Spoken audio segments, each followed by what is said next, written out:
เกิดอุบัติเหตุอย่างนี้เลยเนาะรถต่ำเดียวเจ็บหลายต่ำรถล้อ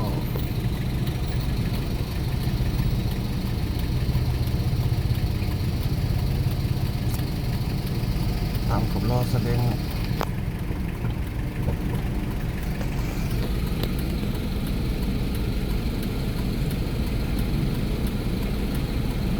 ค่อยมาดิคนขับรถขับรางก็ได้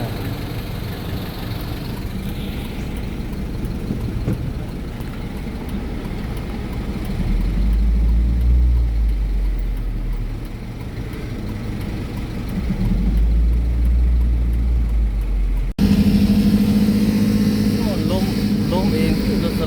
สลิงตัวแม่นที่รถจักรคันเดียวน่าจะล้มเองหลายก่อนเนาะทุกคนอันตราย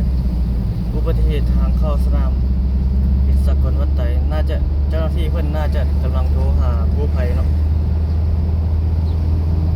เพื่อนเอาโทรศัพท์มาโทรอยู่ว่ารถเขาคิดว่าต่ำล้อสลิงบ่แม่นมาเล่นมาไวแล้วเบรกล้มเองพวกนี้จังเลยเจ็บหลายเติบเลยตอนเขาถ่ายไกลแล้ววันนี้เอาขี่ไปใกล้เห็นเลือดเต็มหน้า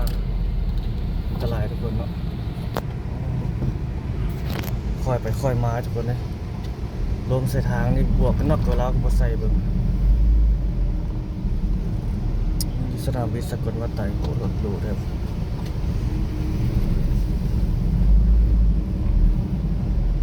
ฟ้าบดอยู่ในคนละจันวันนี้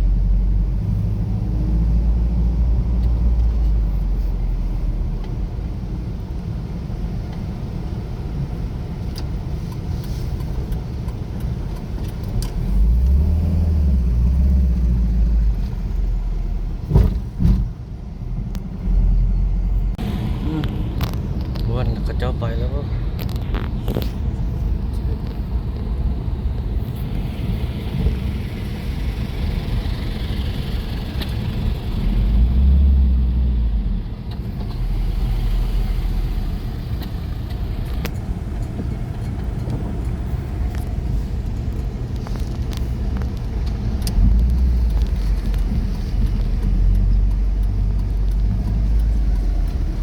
กู้ภัยยังผ่านมาเรื่อยนะยังล้มนอนเนี่ย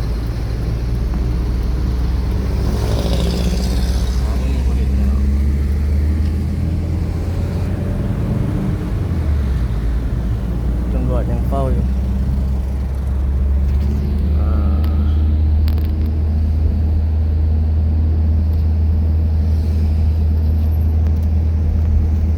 อุบัติเหตุเนาะเกิดได้ตลอดเวลาทุกคนนะไปใส่มาใส่ต้องได้ระมัดระวังเนาะเกิดมาแล้วอันตรายอุบัติเหตุอยู่ที่นครหลวงจันทร์ทุกคนเขตสนามบินสกลวัดไตเนาะเมืองสิโคตะบองเอาขับผ่านไปเห็นอยู่ข้างหลังก็เลยอัปเดตเก็บภาพ อุบัติเหตุบนท้องถนนให้ทุกท่านได้เบิ่งได้ชมเนาะมื้อนี้อากาศอยู่นครหลวงจันทร์ฟ้าเป็นครึ้มแบบนี้ทุกคนครึ้มบดเนาะ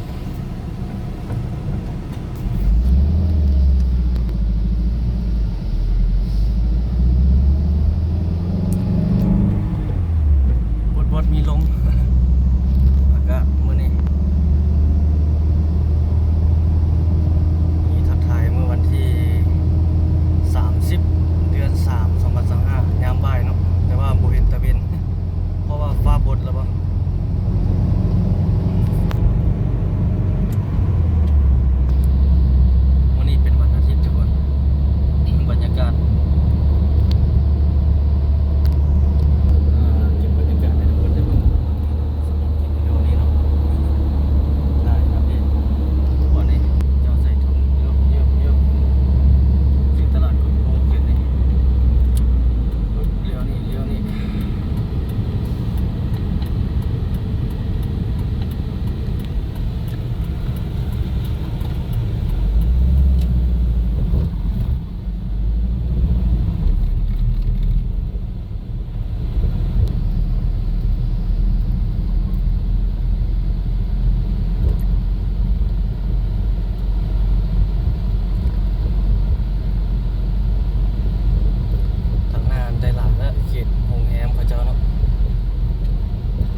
2เนาะ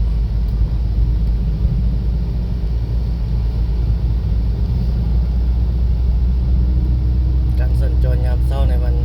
เช้าแล้วตอนนี้ประมาณ 11 โมงปลาย 12 โมงยังแล้วเนาะที่ทางหน้าในตึกอาคารกำลังสร้างโอ้หลาย 3-4 ตึกพวกอะไรกำลังจะเกิดขึ้นนะตัวที่เฮ็ดขึ้นสูงแล้วก็มีตัวที่กำลังจะเฮ็ดก็มีเขตเศรษฐกิจคนจีนในเวียงจันทร์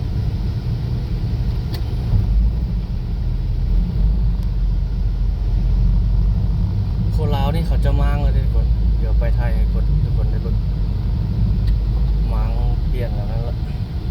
น่าจะเปลี่ยนเจ้าของเฮ็ดเป็นธุรกิจของคนจีนนี่ในเขตนี้ละหรือว่าจังใดรอติดตามชมต่อไปอัปเดตให้ทุกคนได้เบิ่งเนาะนี่ก็เลี้ยวหลายแล้วหลายสั้นละตัวนี้แง่มันนี่ก็ได้นี่ตัวนี้มางออกเลยพระเจ้ารถออกไปก็มางออกเลยแล้วถอนเอาละตัวต่อมานี่กำลังจะเฮ็ดนี่จักรสีอ้อมอยู่นี่พวกนี้ก็กำลังต่อเสาขอบเสาเข็มแรงประมาณนั้นละเรื่อยๆอัปเดตการสร้างสรรค์พัฒนาในนครหลวงเวียงจันทร์เราทุกคนเลยถ้าท่านใดยังไม่ทันติดตามก็ติดตามไว้เนาะพบกันใหม่ในคลิปวิดีโอต่อไปทุกคนทักทายทุกคนทุกท่านในเช้า